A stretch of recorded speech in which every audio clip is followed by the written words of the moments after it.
የሁሌ መናዬ ከላይ የወረደ በደረቅ መሬት ላይ ነፍሴን ያረጠበ ከሙታኖች ሰፈር ትንፋሽ ከሌለበት ሆንክልኝ ድልድዬ አብን ምደርስበት ሆንክልኝ ገመዴ ካቤን ምደርስበት ስምህን ጠራው ደስ አለኝ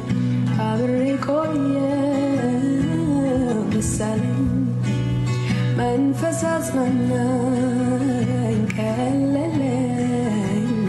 አብሬ ዋልኩኝ ደስ አለኝ አንተን አግኝቼ ሌላ ጓደኛ አላስፈለገኝ አንተ ጋር ቆየው ሌላ ሚሰማ አላስፈለገኝ ብቻ